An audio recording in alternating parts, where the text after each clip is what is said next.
yəqin ki. Basketbol mövzusunu izah. Səsim gəlir sizə müəllimlər? Gəlir. Əla. Gəlir. Əla. Deməli, basketbolun yaranması, qısa olaraq basketbol tarixini bir daha təkrar eləyək. 1891-ci ildə Amerika Massachusetts ştatında yaradılıb. Fiziki tərbiyə müəllimi tərəfindən yaradılıb, səbət topu adlandırılıb. Əvvəllər yəni belə havadan asılı olmayıb, sadəcə top səbət atmaq idi məqsəd. Ad da buradan götürülüb, basketbol yəni səbət topu adlandırılıb. Daha sonra basketbol Olimpiya oyunları proqramına daxil olunması. 1904-cü ildə nümayiş etdirildi basketbol. Amma Olimpiya oyunları proqramına rəsmi olaraq salınması götürülsək, 1936-cı ildə kişilər Olimpiya oyunları proqramına daxil edildi. Qadınlar isə Olimpiya oyunlarına 40 il sonra 1976-cı ildə Kanadada Montrealda keçirilən Olimpiya oyunlarında iştirak elədilər. İlk çempion da Ester yığması oldu. Kişilərdə ilk çempion Amerika komandası olmuşdu. 1936-cı ildə keçirilən, Berlində keçirilmişdi bu Olimpiya oyunları. İlk dəfə burada. Daha sonra basketbol üzrə Avropa çempionatları 2 ildən bir keçirilir. Dünya çempionatları 4 ildən bir keçirilir. Əgər üst-üstə düşərsə tarixlər, bu zaman Avropa çempionatı təxirə salınır, dünya çempionatı keçirilir. Basketbolun tarixi belə deyək. Barədə qısa olaraq bu qədər. Əsas qaydalara keçək. Meydan ölçülərindən danışaq. Meydan 28-in 15-ə düz bucaqlı formasında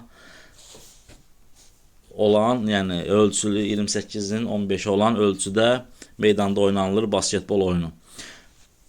Digər oyun növlərində gördüyünüz kimi ortadan mərkəz xətt ayrılır. Mərkəz xətt meydanı 2 hissəyə ayırır və mərkəz xəttin üzərində bir çevrə çəkilmişdir ki, bu çevrənin də diametri 3 metr 60 santimetrdir. Yəni sözsüz ki, bu ölçüdə olanda 1 metr 80 santimetr A komandası hissəsinə düşəcək. 1 metr 80 santimetrlik, yəni radiusu olan hissədə yarım çevrə, deyək ki, B komandasına düşəcək. Yəni testlərdə sual düşərsə, bu bizi yanıltmasın. Meydan xətləri, ümumiyyətlə desək, meydan xətləri 5 santimetr qalınlığında olacaqdır və meydan xətləri meydanın daxili hesab olunmur. Basketbolda təmiz vaxtda oynanılan idman oyunudur. Səbətin hündürlüyü. Səbətin hündürlüyü müəllimlər yerdən 3 metr 5 santimetr məsafədə yerləşir səbət. Hansı, nəyin üzərinə bərkidilir sual olsa, lövhə, yəni bu lövhənin də eni 1.80, hündürlüyü 1 metr 5 santimetr. Bu lövhənin aşağı hissəsindən basketbol meydanına, yəni yer hissəsinə olan məsafə, aşağı hissəsindən yuxarı bura qədər olan məsafə isə 2 metr 90 santimetrdir. Yəni 2.90 hesablasaq, deyirik ki, bu lövhənin də üzərindən, yəni aşağı hissəsindən 15 santimetr yuxarıda səbət bərkidilibdir. Deməli, 2.90 yerdən hündürlüyüdür, 15 santimetrdə yuxarıda olanda basketbol topunun səbətinin hündürlüyü yer səthindən 3 metr 5 santimetr məsafədə yerləşmiş hesab olunacaq. Deməli, bu lövhənin ölçülərini dedik 1.80-in 1.50 %5 metr, yəni üzərində 46-nın 49-a, bax görürsünüz, orada bir kvadrat çəkilibdir bu lövhənin də üzərində. Və basketbol səbətinin diametri soruşarsa 45 santimetr. Və eyni zamanda həmin torun, basketbol səbətinin üzərindən asılmış torun da uzunluğu beynəlxalq görüşlərdə 45 santimetr olmalıdır. Meydan ölçülərinə gəldikdə, digər gördüyümüz bu xətt görürsünüz, bu 6.75-lik xətt adlanır. 6.75-lik xətt. Açıqlamasının detalını irəlidə dəqiqələrdə deyəcəm. Niyə 6.75-lik xətt adlanır? Və digər xəttlər gördüyünüz 5.80-lik xətt, cərimə atış xəttlər. Yəni bütün cərimə atışları bu xəttdən icra olunacaq. 5.80 santimetrlik məsafədən. Basketbolda xəttlər soruşsa, yan xəttlər və arxa xəttlər. Yan xəttlər və arxa xəttlər götürülür. Dediyimiz kimi xəttlərdə meydanın daxili hesab olunmur. Yəni hətta basketbolçunun belə deyək, ayağının biri xəttə toxunubsa, yəni top artıq belə deyək, meydanı tərk etmiş sayılacaq. Ayağının biri, top yox, ayağının biri də belə xəttə toxunursa, top meydandan çıxmış hesab olunacaq. Dediyimiz kimi təmiz vaxtda oynanılır. Komandanın tərkibinə gəldikdə, basketbol komandası 5 əsas, yəni 5 meydan, 7 ehtiyat oyuncudan ibarətdir bir basketbol komandası. Basketbol oyununda oyuncu dəyişikliyi fərqinə gəlincə buna məhdudiyyət yoxdur. İstənilən qədər oyuncu dəyişikliyi etmək olar. Amma hansı hallarda etmək olar? Yalnız top durduqda, hakimin icazəsi ilə top dayandıqda. Yəni bildiyimiz kimi təmiz vaxtda oynanılan oyunlarda topun canlı olması və yaxud ölü olması anlamı var. Yəni top meydandakı oyuncunun əlində hərəkətdə olarkən top canlı hesab olunacaq. Yəni düşünək, hakim fiti verib, oyun saxlanılıb, top ölüdür. Top yan xəttdən deyək ki, oyuna daxil edilir. O vaxta qədər ki, oyuncunun əlinə təmas edəcək, yəni meydandakı oyuncu topu götürəcək, o halda top canlı olacaq. Yəni buradan topun oyuna daxil edilməsi hələ topun oyunda olması demək deyil. Top ölü olması deməkdir. Eyni zamanda cərimə atışları zamanı və digər atışlar zamanı top ölü hesab olunacaq basketbolda. Faullardan danışaq. Komandaların və oyunçunun faulları var basketbol oyununda. Deməli, basketbol oyununda fərdi fauldan danışaq qısa olaraq. Fərdi faulların limiti 5-dir. Yəni 5-ci daxildir müəllimlər. 4 faul edəriksə belə deyək, cəzalanmırıq. Amma 5-ci faul, yəni baxır faulun növünə də cəzalanmırıq da deyirəm. Əgər qeyri-idman faul edə bilərik, texniki faul edə bilərik, bu başqa məsələ. İndi onlar detalına deyirəm. Amma ümumilikdə 5 fərdi faulumuz 5-ci daxil olarsa, artıq oyundan kənarlaşdırılacaq. Bu bizim oyun ərzində, bir oyuncunun oyun ərzindəki faullarıdır. Yəni hissələr dəyişdikcə, hissələr birinci hissədən ikinci hissədə keçəndə oyuncunun faulu sıfırlanmayacaq, olduğu kimi qalır. Oyun ərzində 5 dənə faul etsək, 5-cini etsək oyundan kənarlaşdırılacaq. Komandanın faul limiti də 5-dir. Amma məsələ nədir? Əgər komandanın faul deməli 4-cü və 5-ci faulu edəriksə, komandanın faulu, yəni oyuncuların, belə deyək, birinci onu deyim, oyuncuların etdiyi faullar da komandanın faullarına yazılır müəllimlər. Komandanın 5-ci faulu komandaya cərimə atışı ilə nəticələnəcəkdir. Yəni hər bir komandanın 5 limiti dolduracaqsa, bir cərimə atışı ilə nəticələnəcək, rəqib cərimə atışı edəcəkdir. Cərimə atışları üçün verilən vaxt ümumiyyətlə 5 saniyədir. Və dediyimiz kimi cərimə atışları da 5.80'lik xəttdən icra olunacaq. 5.80'lik xətt. Və 5 saniyə ərzində icra olunmalıdır. Basketbolda digər oyunlardan fərqli olaraq cərimə kimə qarşı olubsa, yəni foul kimə olubsa, həmin oyuncu cərimə atışını yerinə yetirəcək. Digər oyuncular cərimə atışını yerinə yetirməyəcək. Və cərimə atışını yerinə yetirən oyuncu ilə bərabər cəmi 6 nəfər və 6.75'lik xəttin içərisində ola bilər. Digərləri mütləq ki, kənarlarda olmalıdır. Yalnız 6 nəfər və biri mən olmaq şərti ilə 2 mənim komanda yoldaşım və 3 rəqibin oyuncusu. Başa düşürsünüz buna. Digərləri 6.75'lik xəttin kənarında olmalıdır mütləq ki. Oyuna meydanın mərkəzindən başlanılır müəllimlər. Meydanın mərkəzindən hava atışı ilə başlanacaq. Ümumiyyətlə basketbol 2 hissə və 4 dövrədən ibarətdir. Hər bir dövrə 10 dəqiqə təşkil edəcək. Yəni bu hesabla bir hissəmiz 20 dəqiqə və ümumi oyunumuz 40 dəqiqə təşkil edəcək. Dövrələr arası fasilə 2 dəqiqədir. Birinci və ikinci dövrə arası, eyni zamanda üçüncü və dördüncü dövrə arası fasilə 2 dəqiqə. Üçüncü və dördüncü dövrə, yəni hissələr arasında fasilə 15 dəqiqədir. Başlayırız. Birinci və ikinci dövrə 2 dəqiqə, üçüncü, dördüncü dövrə 2 dəqiqə.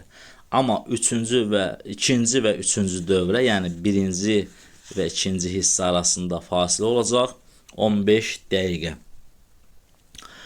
Dediyimiz kimi birinci dövrədə hava atışı ilə mərkəzdən basketbol oyununa hava atışı ilə başlanılacaq.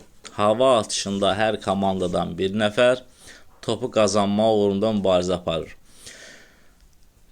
Və bir əllə topa müdaxilə etmək mümkündür. Bir əllə. Məqsəd nədir? Topu öz komandasına, deyək ki, A komandasısa topu öz komandasına qazandırmaq.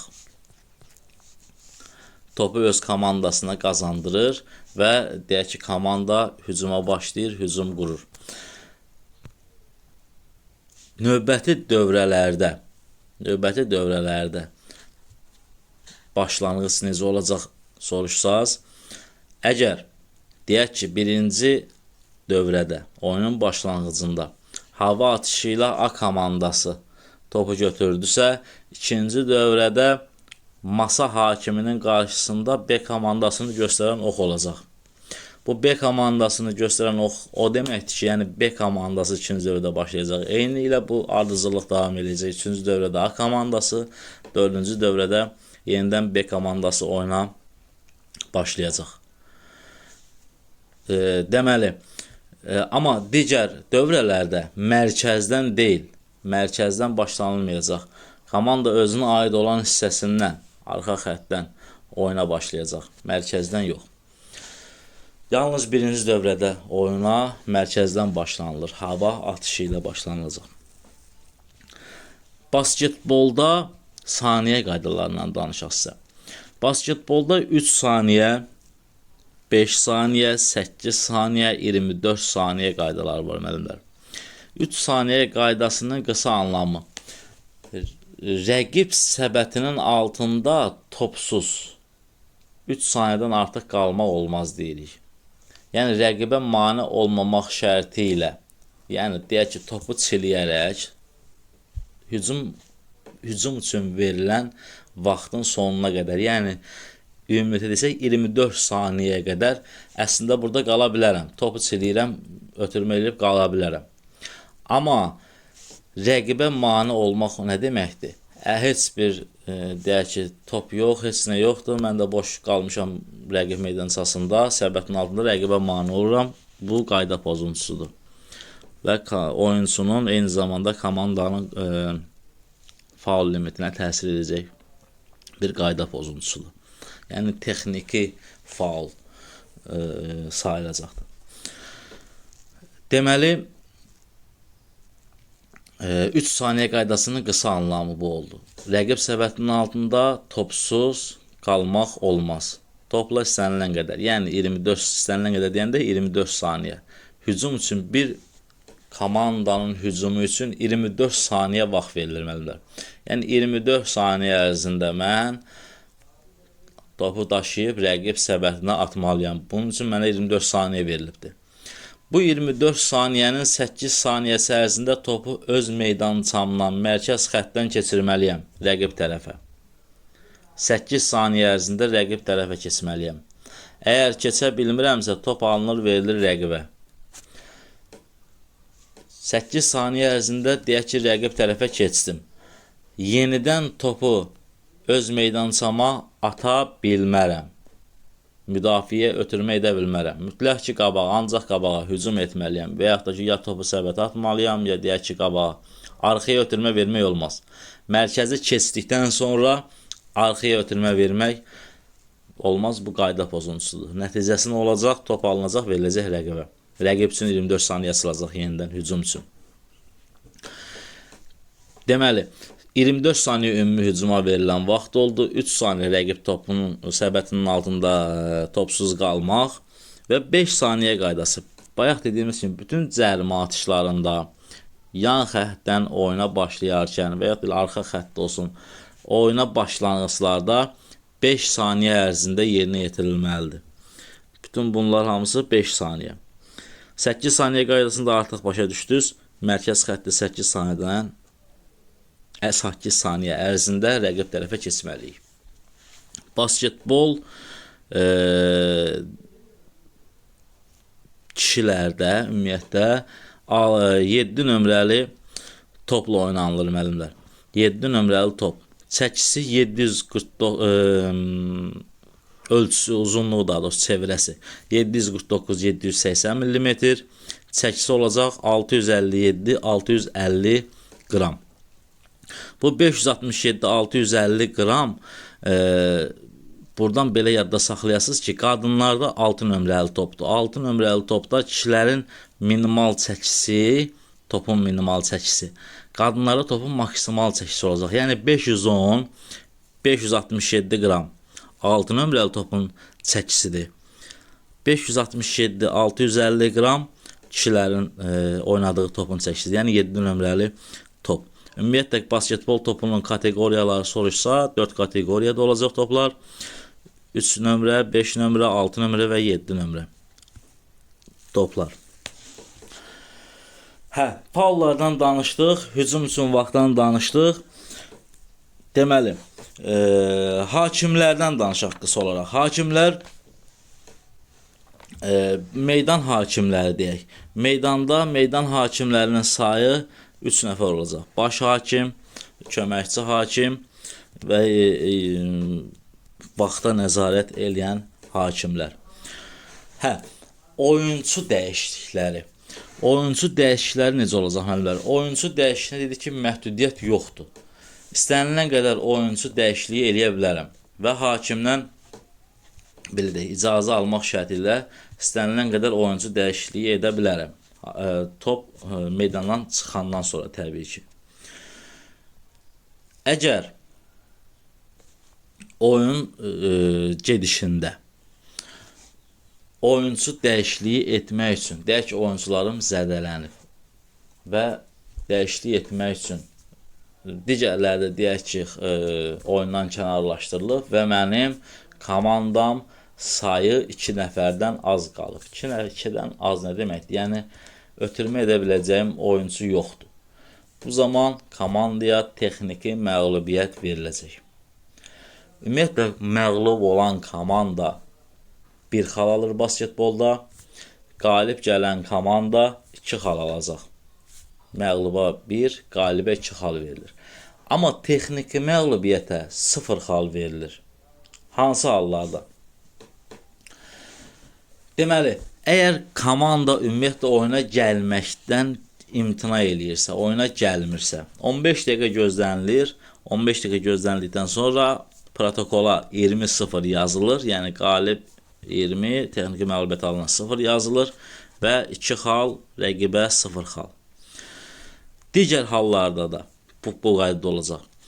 Ancaq bir məqam var ki, bu halda texniki məğlubiyyət alsaq, biz 1 xal alacağıq. Bu da hansı haldır? Oyun gedişində, deyək ki, A komandası hesabda öndə idi. Amma ehtiyat oyunçum qalmadı. Deyək ki, oyuncularım kənarlaşdırıldı, zədələndi və s. Artıq heç kim yoxdur, dəyişə bilmirəm. Amma hesabda da öndəyəm. Bu zaman hesab olduğu kimi, daha doğrusu hesab saxlanılmır. Hesabın rəqib komanda üçün,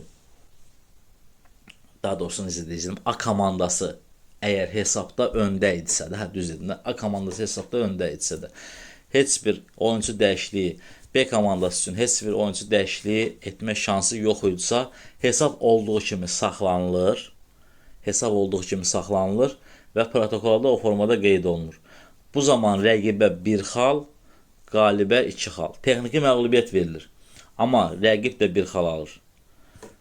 B komandasının dəyişəcəyi heç kimi yoxdursa.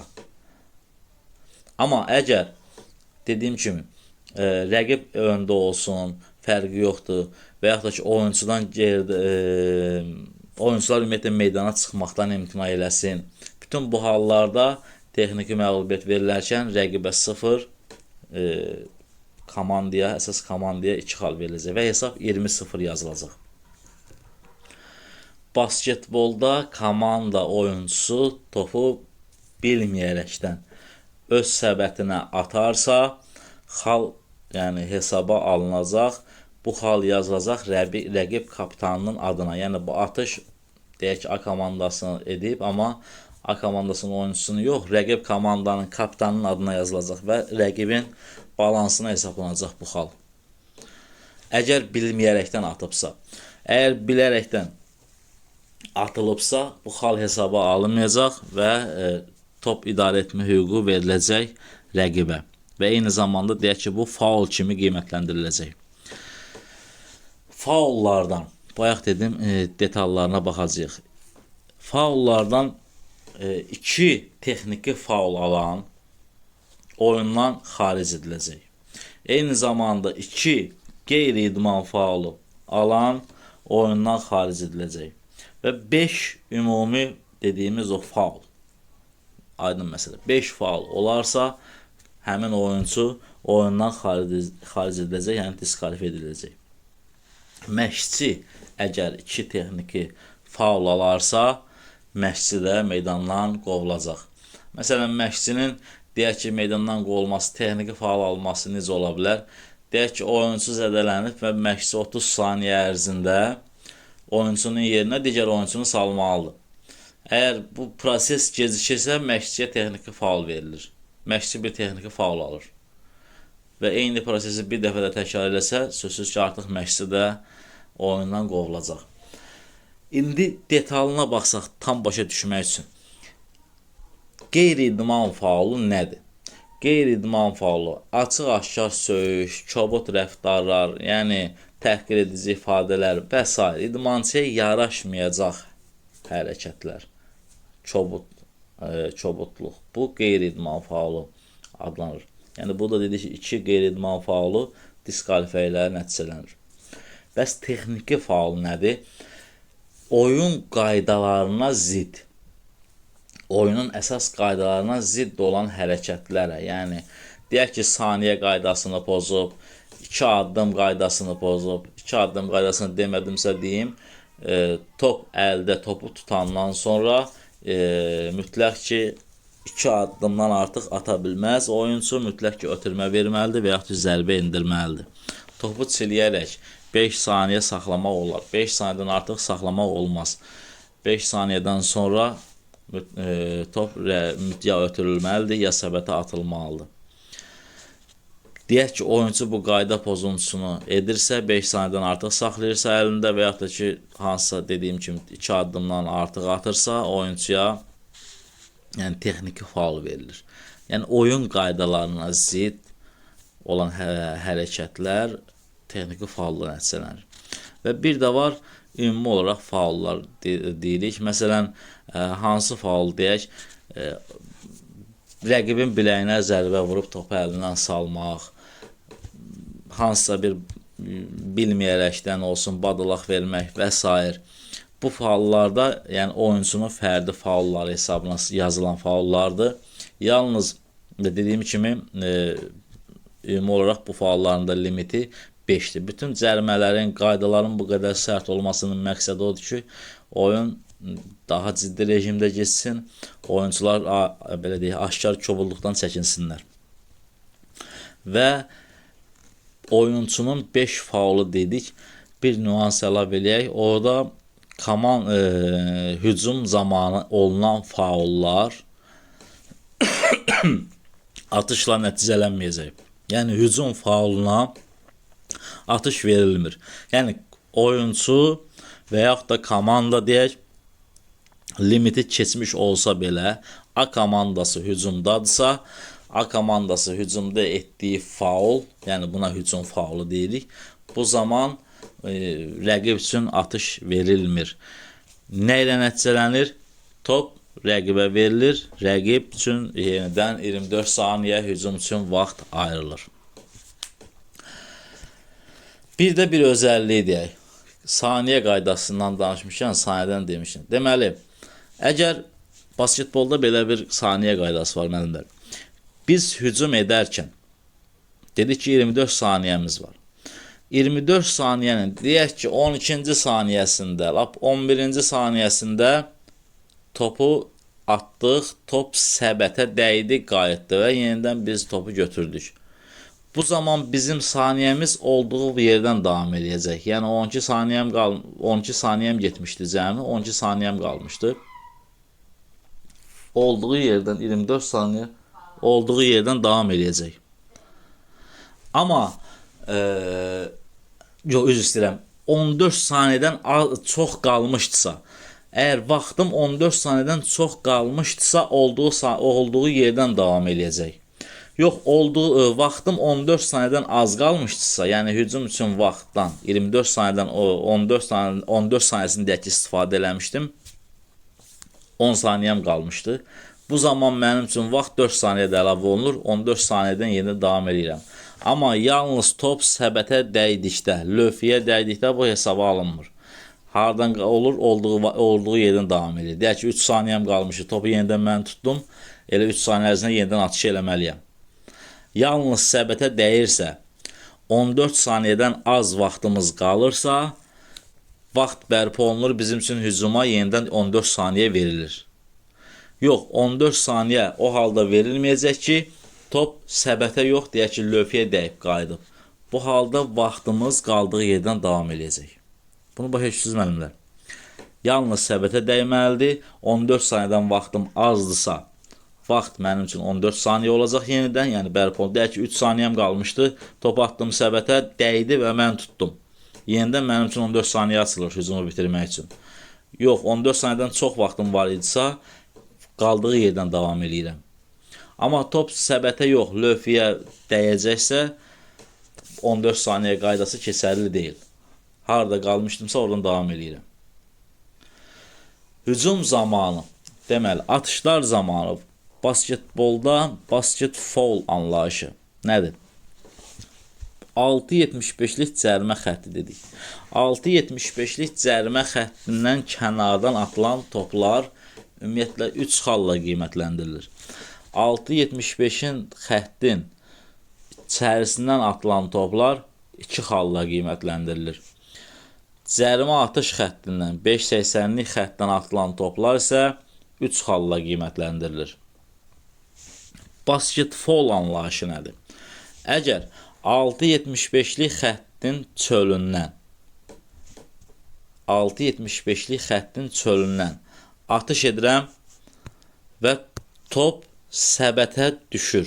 Mənə qarşı qayda pozuntusu olur. Mənə qarşı rəqib oyunçu foul eləyir.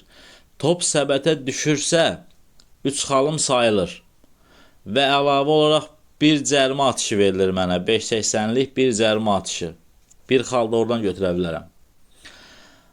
Əgər səbətə düşmürsə, yəni 6.75'lik xəttin xaricindən topu səbətə atmışdım, top səbətə mənə qarşı qayda pozuntusu oldu.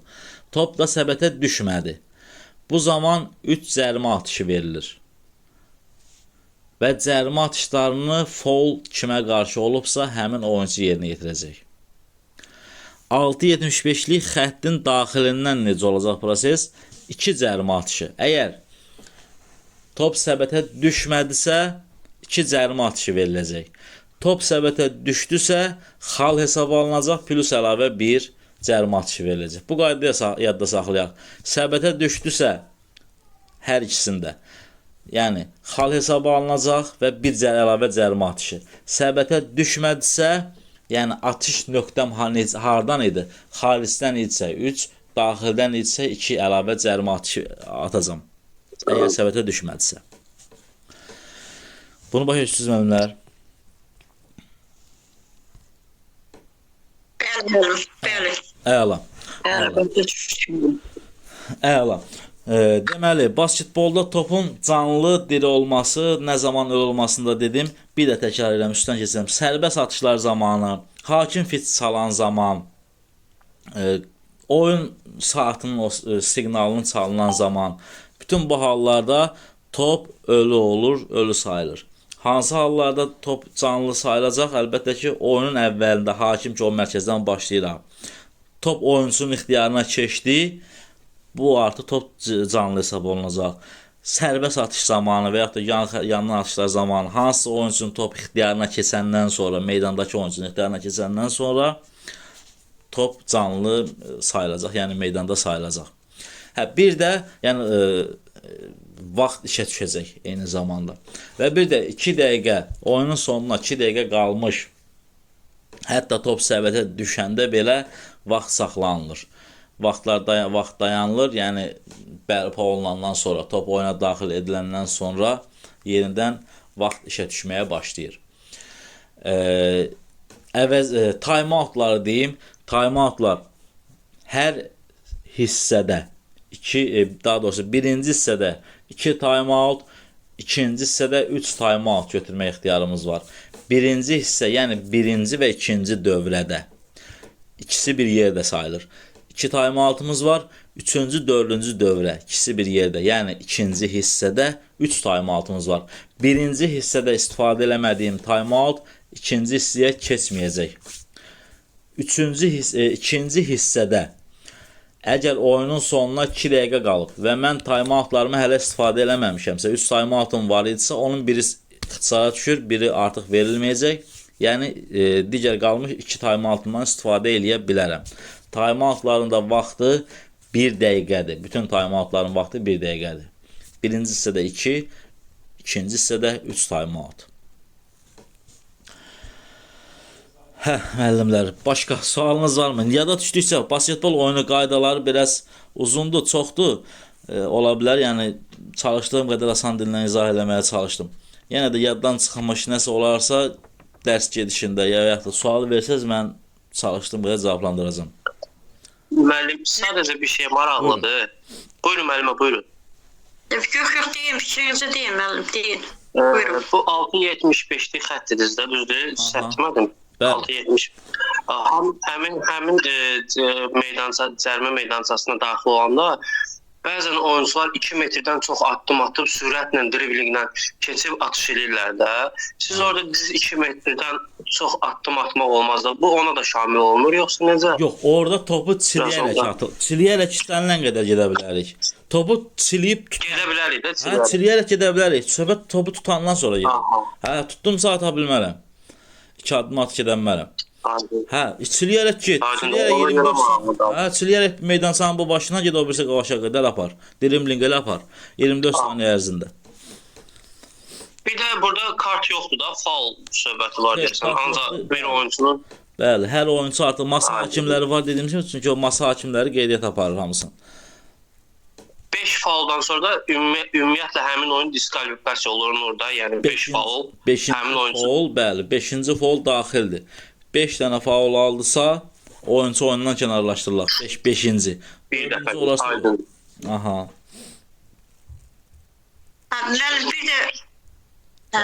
Bir də əlavə hissədə, burada əlavə hissədə var da. Bu əlavə hissədə time-out verilir də. Bir time-out, əlavə hissə. Əgər qalib basketbolda mütləq ki, qalib müəyyən olunmalıdır. Yəni, oyun heç ilə bitə bilməz. Əgər oyun əsas vaxtda qalib müəyyən edilmədisə, 2 dəqiqə fasilə və 5 dəqiqəlik oyun oynanılır. Bu qalib müəyyən olunana qədər davam edəcək.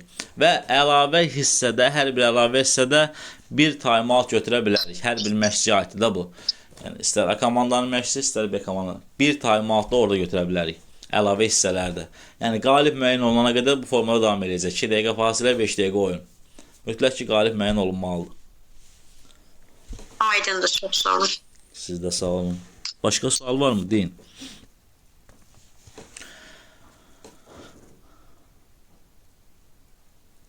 Basketbolda oyuncudan hakim, topu oyuna daxil edən oyuncudan hakim Hakim 4 metrdən artıq uzaqda olmamalıdır. Hakim mütləq ki, topu oyuna daxil edən oyuncuya yaxın olmalıdır. 4 metr. Amma yan xəttdən və s.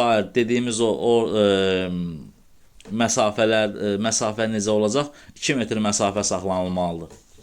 Digər oyuncular. Amma yalnız hakim deyirik, hakim isə 4 metrdən artıq uzaqda olmamalıdır. Yəni oyunun getdiyi məqsəd nədir? Oyunun getdiyi zonaya yaxın olmaq ki, oyunu yaxından izləyə bilsin.